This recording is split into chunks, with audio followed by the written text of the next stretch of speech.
My name is Marcia. My name is Lorenzo. A couple of days ago, I saw Across the Horizon, and I'm going to talk about it. No, except it's across the universe. Okay. As a matter of fact. No, I want that in. Memory loss. No, okay. Senior moments. Okay. What do you have to say? It's an extraordinary movie. This is a series of Beatles covers staged in the wild Julie Taymor fashion. The picture's not subtle, as I put it mildly. The characters, the guy is called Jude, the girl is called Lucy.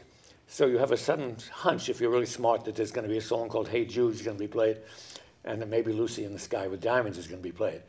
And in fact, all the characters are named after things in Beatles records. Well, there's a story here. A Liverpool young man whose father had been a soldier impregnated his mother and left the country before he knew he was a father, and the boy has come to the United States to find his father.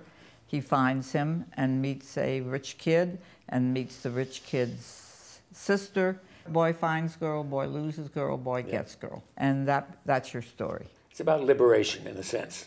The liberation that came with the Beatles, with that whole period of history. A great deal of movies about kids coming together, living together in communes and crazy things, and most of their activity is in riots and protests. But all the Vietnam stuff of people in the jungle and people shooting, I thought was ridiculous. It's not about the war. You keep talking about the war. Well, the war was the entire thing, Lorenzo. Not one of the ads for the movie or any of its promotion mentions the war, which is interesting. I mean, they realize that will keep people away from it. What is his last song, All You Need Is Love? He objects to her being an activist because he says all they're yelling against the war, remember, during the movie? And yet at the end, in fact, that's the line on the ad, all you need is love, which is sentimental and not true at all. You need more than that. You don't? Yes, you do. You need intelligence. Do you like the movie? I would have walked out after the first 20 minutes. But when he got drafted, I liked that scene. I thought that really represented, in an artistic way, the reality of being a soldier and going through the induction process. It was brilliant. I was inducted into the Army from Fort Dix, and it said nothing to me whatever, that induction scene. Really. I love that scene. I like movies with music in them. I mean, we've had Hairspray this year. Once, which was fabulous. Once the music was totally integral to it. It was about the music. This is not about the music. This movie is always teetering on the edge of being a total catastrophe. It is so self-conscious, and some of the imagery that she uses is ludicrous. For example, she has a bleeding strawberry in strawberry fields, which she then cuts back and forth to Vietnam, which is disgraceful. I mean, it is so cornball. It doesn't have anything to do with that. It does, particularly specifically. I know, no, in the movie it does, but the song itself doesn't have to do with that. I agree with you.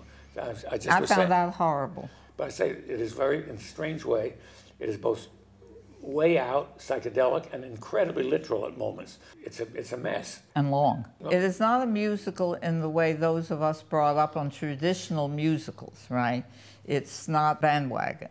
It's not even New York, New York. Or maybe it is New York, New York. That Marty Scorsese movie with Liza and Bobby De Niro. Remember that film? No? Yes. Anyway, but the thing is, the songs are, people now, I guess, are accustomed to someone stopping in the middle of a sentence and singing a song. I do not think it will be the favorite of today's young people. I think it is a movie about remembering the past. It's about the director. She was the right age to have been a rebel at that time, to have been a protester. And she's remembering that time. Her other movies are Frida, the Frida thing, and then that one that none of us saw. I saw and I loved it, Titus. Titus Andronicus, where there was all the blood, right? If you're interested in movies, it's a must-see. Otherwise, it's very dubious. I would say, just if you have decided between seeing this and say, good luck, Chuck, I don't know which you'd pick.